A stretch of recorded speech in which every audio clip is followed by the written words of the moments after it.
Okay, here's one fit up video that I just wanted to take. Just one thing I wanted to notice, this lower unit ball cup, right, pressed in, basically dropped in by hand. I gave it a couple taps with a rubber mallet. The knuckles rotating right around it, but that's not really the reason for the video. If you notice up here, I'm looking down the bore. So there's the knuckles basically dead center over the upper part where the upper ball joint adjuster would go. This axle used to have I would call this a 0-0 bushing. So basically this hole was pretty close to the center of that hole. Now this other one here is a 3-degree bushing. So depending on where you turn it, you'll get 3 degrees of caster, 3 degrees of camber. But put these aside for a minute. That would require this lower uniball to allow the knuckle to tilt a little bit. Obviously, if I wanted more camber, this would have to push in and it would have to pivot in on the uniball. This thing barely moves at all. And in fact, I think most of that rock in there, well, I guess that's a little bit of that is a uniball. It does appear to me that the limiting factor for this range of motion is... Dee, can you come here and hold this? Just keep this filming. Is when this bolt goes down into this cup, it moves a little bit. Almost like this relief needs to be a little bit greater to allow this to pivot just a little bit more for misalignment. The other misalignment issue is when you put the O-ring and the washer on top, the washer really restricts the movement quite a bit. It hits the sides of the cup. So when I take the washer off, I probably get 1.5 degrees of movement, but certainly if I were to tilt that knuckle back, I'm not going to get more than 1 degree or so of movement. Kill it. Okay, here we go. Video 2.0. Here's what's in there right now. This is the lower bearing cup with the O-ring and the washer on top. And you can see how tight the washer fits to there. I took the washer off and the O-ring, and now I do have movement in here. Nice smooth fluid movement, which will mean that if this is not centered, right? Let's see if I can get the camera down. So if now instead of being centered, I offset the upper hole back just a little bit or in a little bit, now I have some movement. Okay, so I thought the solution might be getting machined today and on its way to me tomorrow or the next day for these lower cups anyway. These were there was just no press fit on these. I mean, I could slide that thing in there almost all the way. Comparing it to the ball joints that came out in other OE brand new ball joints, those had 6,000 or 7,000 of press fit into the knuckle. These are basically the same diameter. So in anticipation of new ones of these coming, I said, I'll take the snap ring out and I'll pull the comm bearing out, knowing from the website and the directions that this is supposed to be a press fit. I was expecting to put this in the press or the arbor and just pop these out, except didn't need it. So this is, it catches a little bit on the snap ring groove going back in, but obviously you see it just fell right out.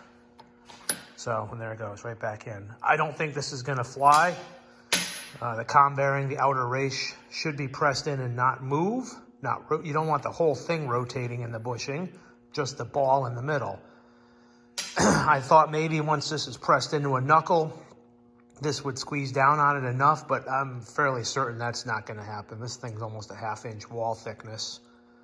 So there's no way that it's gonna put enough squeeze on there to hold this outer race. So let me know what you think. All right, Cooter here. Just want to kind of document here. I got one comm bearing in. That's one of the new lowers, machined to the dimensions I gave them. Looking good so far. The rest fit like that. We'll be hopefully in good shape. Okay, ciao for now. All right, it's a nice gray morning, 44 degrees in western Massachusetts. Heading down to Avon, Connecticut, down to Cooter's garage. Kind of a big day for him. He's had quite a long journey trying to get his ball joint deletes all squared away. There was some manufacturing issues that he has since worked out with the machinist that makes them. So the idea today is to get these things installed, to get the growler back up and running, and we'll see whatever else we can get done today. Also, Dwayne is coming down with Pearl. He grabbed Gary's Pearl, and Cooter's going to check in Pearl so that when he gets a chance, he's going to start doing some troubleshooting and find out what's going on with that Jeep LJ Pearl. So anyway, stay tuned. Looking forward to it. Going to be a great day down at Cooter's garage. Here I am at Cooter's garage. A little update on Wild Bill's 1-tons. Looks like he's done an incredible upgrade here. You can see that he now has 40-inch tires sitting on this axle with steel bead locks. You can see he's got a big brand new Summit Racing, I think it's 70/75 aluminum tie rod. Very, very impressive. A lot of new hardware. The growler's up on the lift. Cooter will be bringing you up to speed with what's going on with this project. Gonna get this thing put back together today, finish up the deletes. He's got one sitting here in position, the passenger knuckle. I'm sure he's anxious to get this job done and get the growler back on the trail.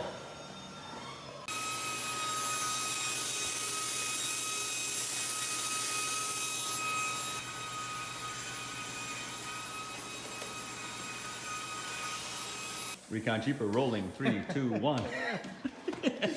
All right, good morning, everybody. So we're back here working on the growler. Third set of ball joint deletes installed ever. These are a new product or a new application, F450, F550 knuckles. This is on my Jeep. These are the bigger ball joints. Size-wise, they're much larger than the 250, 350s. So needless to say, we've had some fitment issues with some of the new parts, and I'm working with the machine shop to kind of get this all squared away. Dwayne, what he's doing is he's putting a little chamfer on these cups here. This is the lower cup, so this is upside down. You notice that this uniball moves around nice and free, but when you put the Allen head bolt in there, we were kind of restricted on the movement. Now the reason that's important, if these were running 0 offset bushings, that'd be no problem because they're right in line. If you were to drop a bolt through here, it would go straight through the bottom. And in fact, if you look bird's eye view down, they're perfectly in line, which is fine, except we're running offset bushings, and I'll show you where this fits and why. And once we start putting it together, it'll make more sense. But we've had some fitment issues with these. Follow me over here. This one is in, but it's not in the way it should be in. Let me grab one of the ball joints. These are the F450 upper ball joints. I don't know, a little over 2-inch diameter. They're about a 1/4 inch bigger diameter than the 250s and 350s. Same idea. Ford's used these for years. These are upper caster camber bushings, and what they do, instead of having a straight taper in the knuckle, they make a replaceable, adjustable tapered piece that fits in here. And this one's a little dirty, but the other one, of course I grabbed the wrong one. And then the other one drops right in and it slides. It actually floats in there. So when you put your ball joint in, this will squish down to meet it, and there'll always be an air gap. There'll be a gap in there.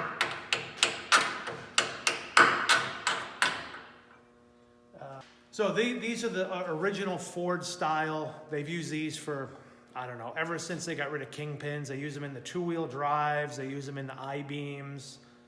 It's just an offset bushing. You can get these where the center hole is in different locations. So if you had a tire that needed more caster, the factory ones will go up to about a 2 degree, maybe a 2 1/4 offset. These are what we call these are 0-0 bushings. So basically that hole is almost dead center.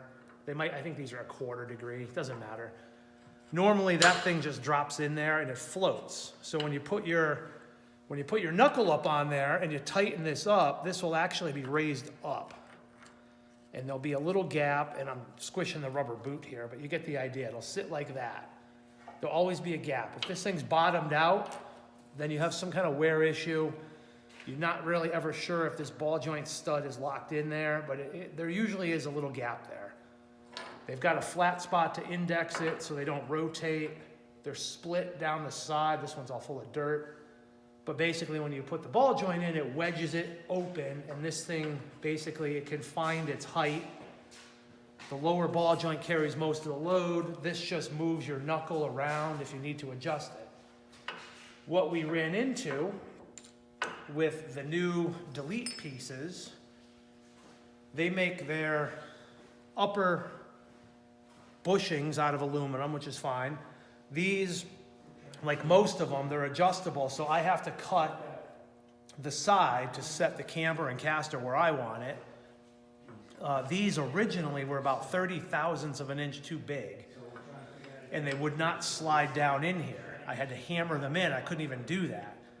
The problem became when you put the knuckle up on there, instead of this drawing down in and finding its height, was actually pulling the upper cup up out of the knuckle. So what we did is my friend down the street put these on his lathe and he turned down the OD a little bit. I do have another set coming, so we're gonna try it out with these and fine tune the measurements and the dimensions. And then the machine shop is gonna make another set. He's also gonna, I think he's gonna add a little length to them, because you'll see I'll show you on when we put it back together, how you'll notice that this thing is almost all the way down. They need to be a little bit taller so that we can verify that air gap. That'll be more clear when we assemble it. So we cut these down a little bit.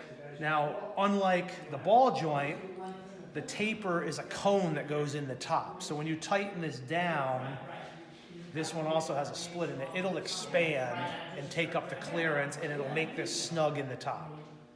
So that's the idea. We're gonna get this side cut and sanded down. I'm gonna set these up so I get about 1.5 degrees of positive caster and about 1.5 degrees of positive camber.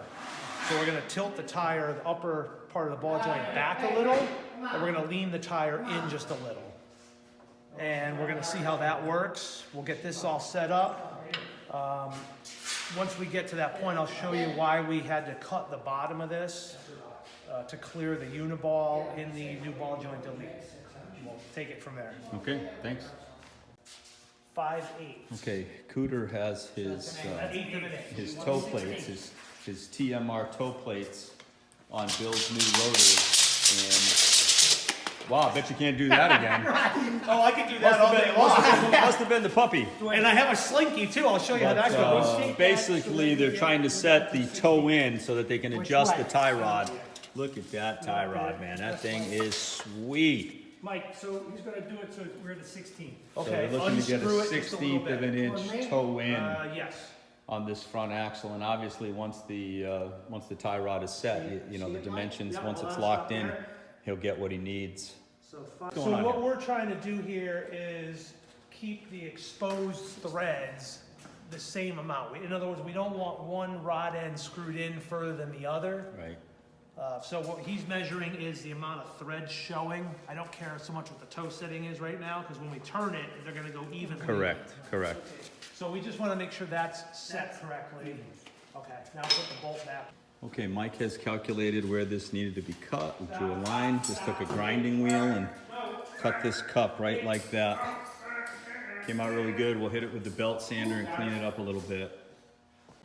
So I should probably mention that Mike had the special order 7/8 bolts for these lower knuckles by 4.5 inch length. because the ones that came with it were not long enough. You can see, you just don't see enough thread popping through. So those are coming today. That'll take care of one issue.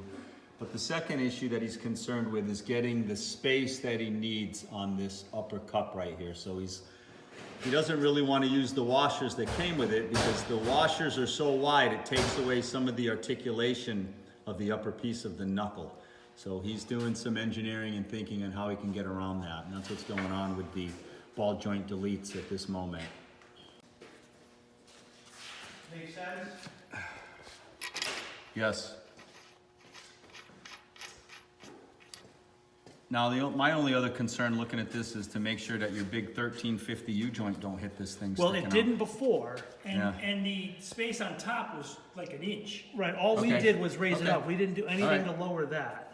And there was an inch Does on that- top, maybe what was an eighth So of an you inch. want to get an Allen wrench and put some tension on this thing? Yeah, we can do that. It was set for free, and you try them out and make This any is coming out modifications. because the OD of this piece is too big, so he's going to put it under belt sander and remove a few thousand so that it drops in like it's supposed to. You can see we're having to press it out. He used the rubber mallet to put it in. This is just some of the manufacturing issues that Mike has had to deal with in regards to this particular size front axle in these ball joint deletes. Okay, after using the belt sander and taking off maybe a few thousandths of an inch here, this thing went in much easier. It's not compressed anymore, so the idea being when this thing tightens up, this thing will float up a little bit and give him the space that he wants. So let's see here, a little work being done on the ram here. Oh, I think he has some new ends he's putting in, am I right? You putting new ends in there? What's going Yeah, on we've here? got new 3/4 inch tie rod ends to go Tie in rod here, ends so right Dwayne's just here. getting those all wrapped up. All right, While you're talking about this though, Yeah. let me show Yeah. you what we ended up doing.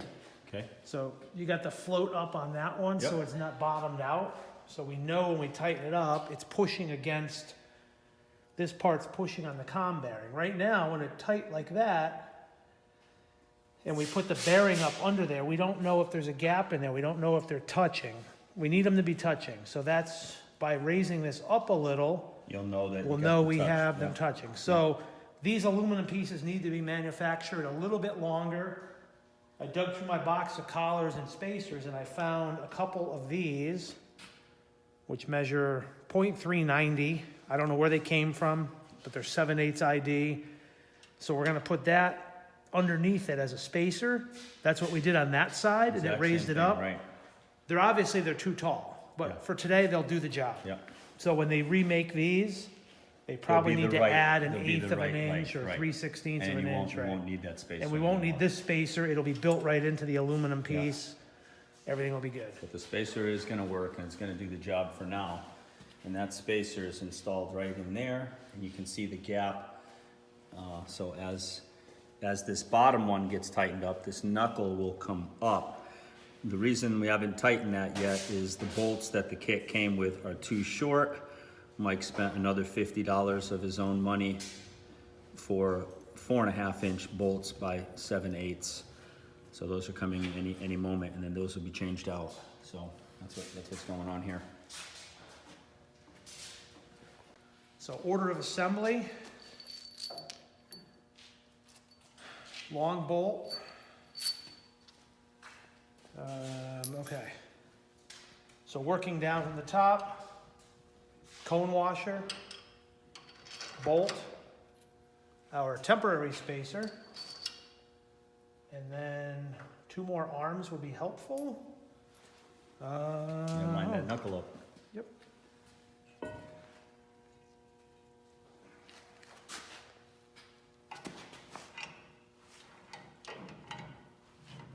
Fingers clear. All right, ring and a nut on the bottom if you don't mind.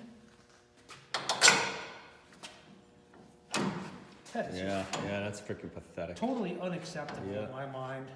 Bolts too short, as I discussed earlier in previous videos. Longer bolts are coming, so we're just kind of getting things set up until the right bolts come. But the spacers are gonna work. I'll give that a little extra. I want to make sure that's seated up all the way up in there. Just tap it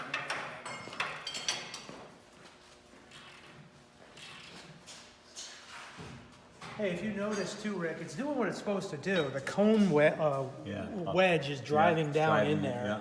Yeah.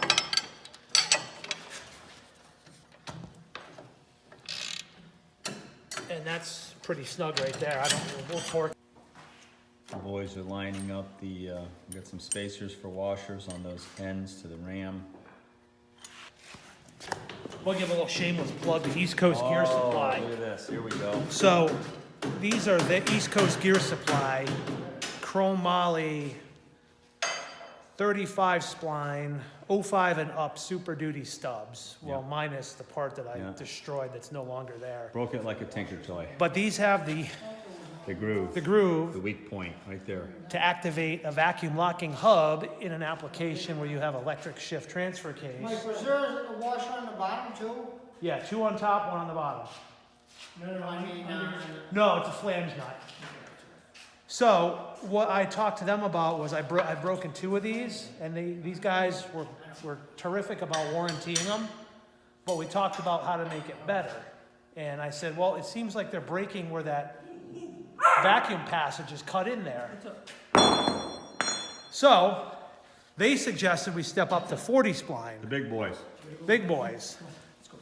No vacuum passage, no groove cut in these. Yeah. So we're gonna give them a try. Yeah.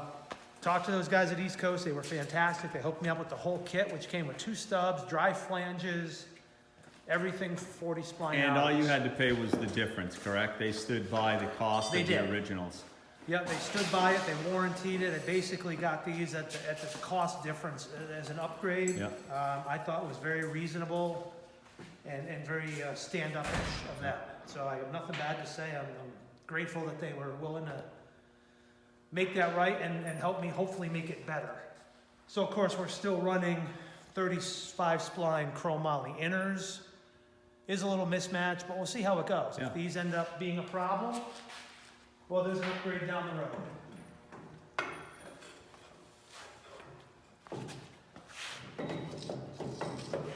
Just like that. Simple. Wow, that is impressive. That is impressive. Get that in there. You can see what Dwayne just set up here. 2 washers above, 1 underneath, flange not in the bottom.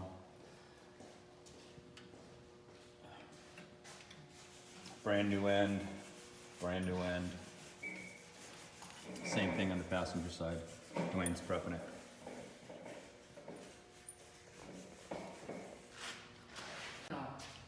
Cooter's happy. Cooter got his new oil can. Thanks to one of our patrons, Mike Lanos, subscriber. Mike Danos, a subscriber? He came over, I pressed some bearings on his diff for him. He heard the call and he answered the call. Wow, how about that? Recon Jeepers paying some dividends here for Cooter's Garage. yeah. For Allen bolts, yep. We're gonna put the outlet one on the other side too? Yep. Well, I didn't clean it up yet, I was gonna finish that up. Get the wire brush, clean it up. Yeah. 4 bolts right through the back of the knuckle into the unit bearing. Clean it up. Gasket is.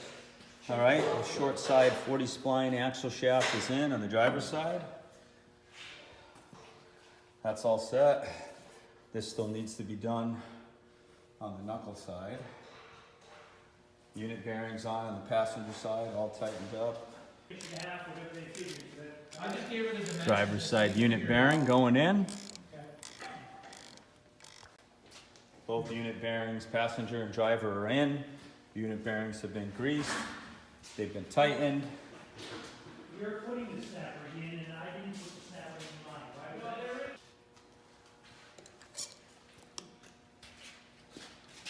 Goes over the axle shaft, goes into a little groove. That was almost too easy. Good I was for gonna you. say, Good for you, after man. fighting those, Nice. I hope that's it. Straight in? Let me grab a flathead screwdriver. I think that's it. You can see the snap ring in there. Okay, so this piece went and locked in the splines of the unit bearing right here. And then it's needed to line up with the splines of the axle shaft on the inside. Now, how tight was that in there? Especially this shit. Gets in there and then So this cover just fits over it. It's a dry flange. and Dwayne is just anti-seizing all the, I don't know if they're 1032 Allen cap screws to hold the cover on. Okay, this is gone together pretty nice. You can see the covers going back on. Huge bolt for the tie rod ends to the knuckle, probably about 10 inches in length. You can see it just dropped down right there. All right, looking at these tie rod ends. So we've got a washer at the top, a small spacer above it, and then another spacer here, and then a flange nut on the bottom. All right, tie rod ends all done, tightened up, very nice. These just need to be adjusted. So we put the toe plates on, the TMR toe plates. Should have another tape measure. You can see Dwayne dropping shit over there. Yeah, that's gonna be par for the course, I'll tell you. All right. They're about dead nuts on, about 77 and 7/8. Yeah. All right, so I don't know what he wants, what his numbers are. Does he want the same as the JK? All right, after measuring using the new toe plates, we went with a 1/16 of an inch toe in.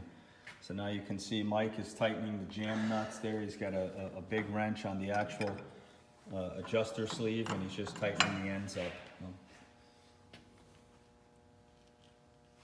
Okay. Good. Okay. Good. Yeah. Doctor? Pretty interesting the way you do this with these two pieces. We also wanted to maintain and make sure that we had the same amount of ram coming out of each side, same amount of shaft extension coming out of each side of the cylinder, which we do.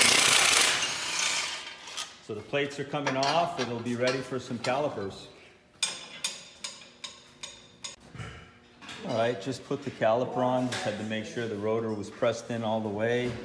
This huge Willwood dual piston caliper, and basically just has a nut right here and a nut right here that pushes this down on a couple threaded studs. So that just needs to be tightened up.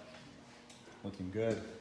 Dwayne's over here on the passenger side.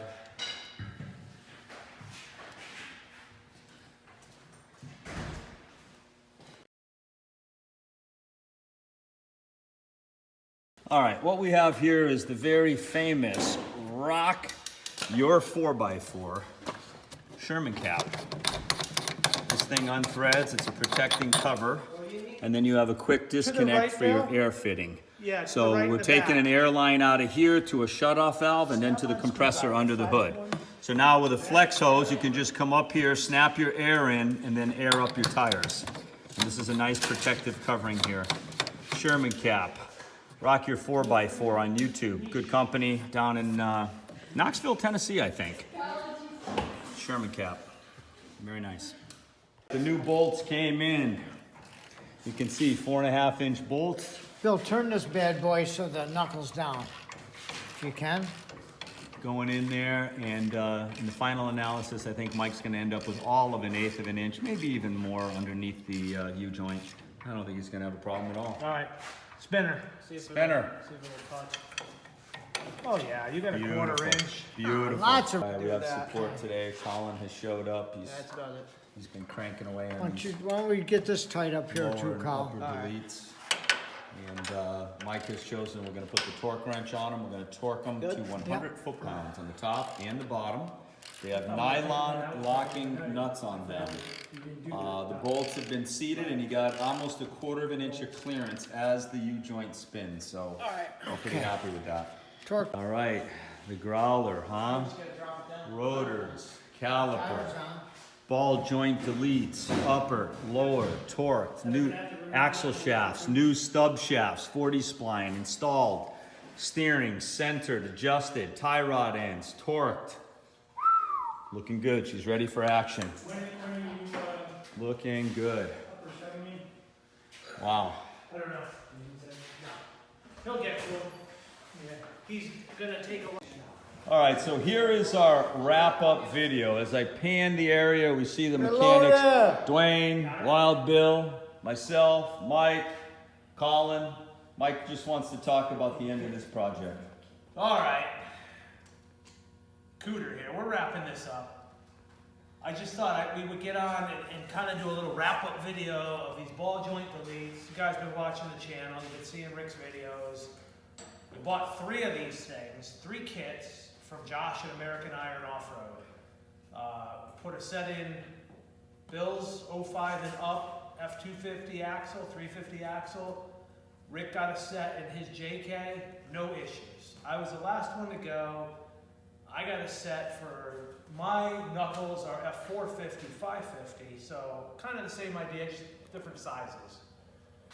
We had nothing but fitment issues. I hate to say it, I hate to bash anybody, but I was a bit disappointed on the way most of the parts fit. The first sets of cups I got dropped right into the knuckles. I did a lot of measuring. I did a lot of fitment checking. I measured brand new ball joints. Had nothing to do with the holes in my knuckles being too big. I measured a set of two sets of brand new ball joints just to compare. Ended up having to get another set of cups made. Devin up at Innovative Machine Products in Maine, Innovative Machine Solutions, I apologize, up in Maine, took care of all that stuff. He manufactures all the parts for Josh at American Iron. I've talked to both of them. Devin has been spectacular in correcting these tolerance issues. The biggest being the upper cups that I got up on here. When we first got them, they looked great, but they dropped right into the knuckles. They also were not zinc plated like they were supposed to be. They were just plain steel.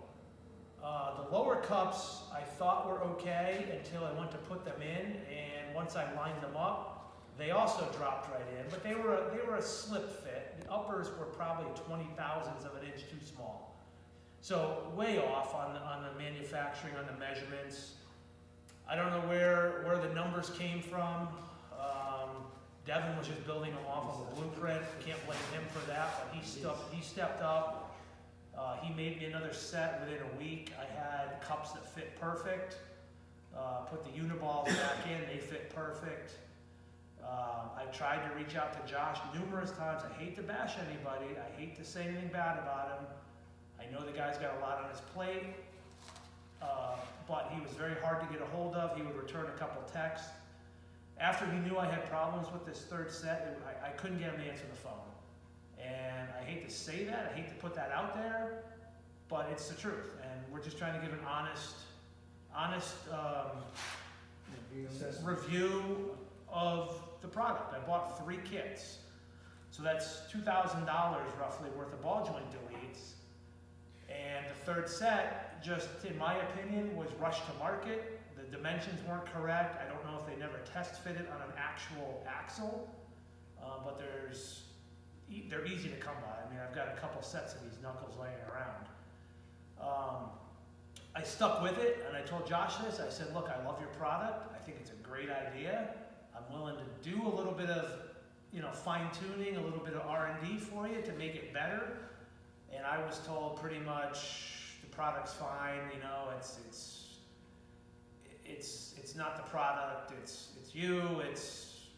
I've got a lot of years experience building these things. Well, watch the videos. You'll find out a lot of the stuff just didn't fit. It needed a little fine-tuning. I would have been nice if he was a little more appreciative and a little open to input on making the product better. He did finally confess to me that it's a new application for them, same design, but a new application, which really kind of sums it up and says it all. It just needed a little R&D. Had he sent me a set and said, hey, why don't you try these and tell me what you think, I would have been a lot happier. I would have been, sure, okay, let's make some revisions then. The video kind of shows all the different points that we had to kind of adjust. And Devin's actually working on another set of the upper aluminum camber caster bushings that are a little bit taller, that have the right dimensions, so they'll slip in and lock into place. So it's worth mentioning. I think overall the product is great. It's a great idea. It's a great design. I think it was rushed to market for this application. it should have been dialed in before I actually dropped my hard-earned money and bought a set, and then had trouble with customer service and getting replacement parts. I put way more effort into it than I would have. Normally, if this was something I bought on, Amazon or any other manufacturer, would have gone back in the box and I would have said, just give me a refund. They don't fit. I did offer that. He said, no, hang on to it. I'm going to make you another set of uppers and lowers. I have yet to hear back from him on those. I don't know if he knows that I've been dealing directly with Devin up at Innovative in Maine, but Devin sells these too, so it was in his interest to get it right. I'm happy to be working with him to try to, fine-tune the dimensions and the fitment. He's a super guy, super helpful, has gone out of his way, in my opinion. I didn't buy anything from Devin. I bought them all from American Iron directly. At no point did Devin tell me, hey, don't call me, call Josh. He goes, you didn't buy them from me. But he stood up, he stood behind the product that he manufactures.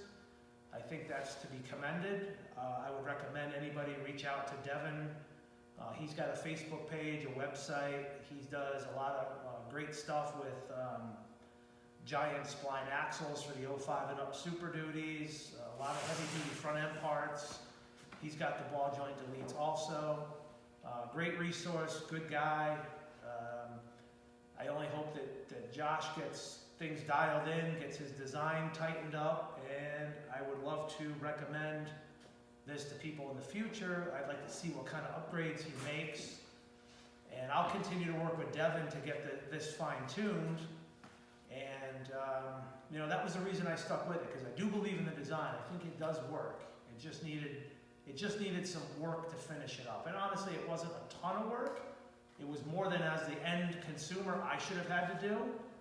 But at the end of the day, for instance, UPS just dropped off 2 new lower bolts.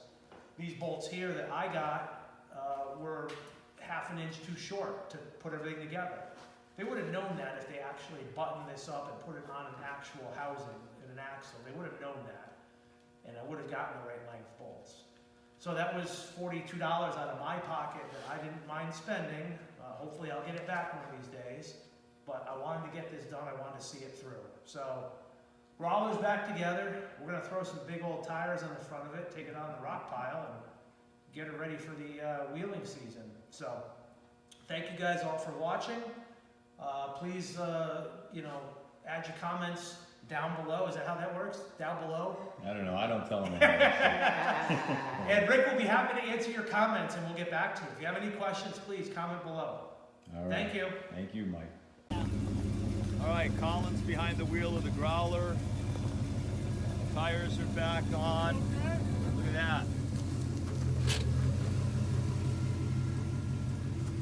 You got plenty of clearance, huh? Looks right, yeah. Yeah, I was thinking I'd have to cut those bolts, but I mean, if they were 4 1/4, that'd be okay. As long as they don't hit. They don't hit, so.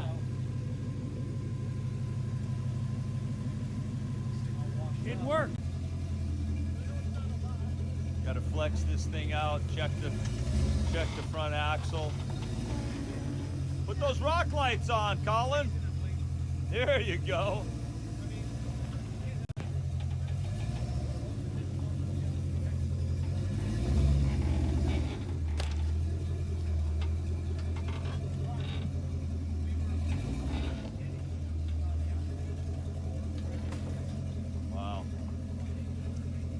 Growler Proving Grounds, having no problem whatsoever. New ball joint deletes. Beautiful. New front tie rod ends.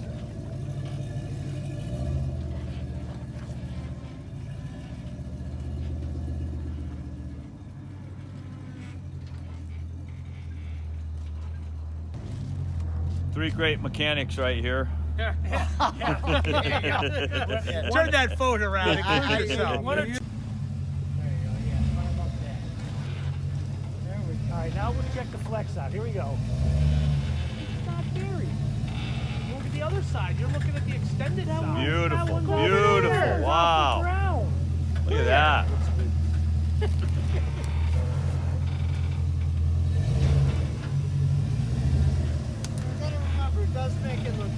It does. It does. No lockers, right? It doesn't need to play. Rick, I supposed to film? Oh, sorry, man. He took a picture of your face, and that's enough to get the phone online. Come on, turn those rock lights on. All those rock lights. Be careful with those 44, Dana 44s. They might not hold up. Sissy car. Now I gotta go get mine into it. No. I'm good.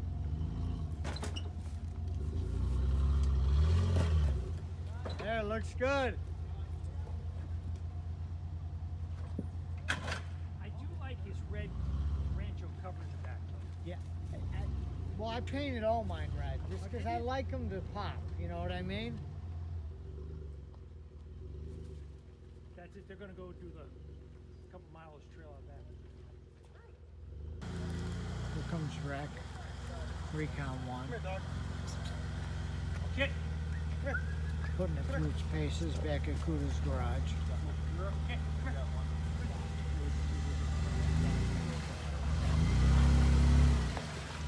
There he goes. There he goes. Climbing it with those big Yokohamas. Oh, there he is. There he is. It still works. Rick, he's looking good in the driver's seat. He looks good. Nice to have Recon 1 on the road again. Nice. What he considers road. No good. No good. No good. Recon 1's at Nate's house. Just kind of going through it. Nate did all the welding on the front axle with the truss and the C gussets.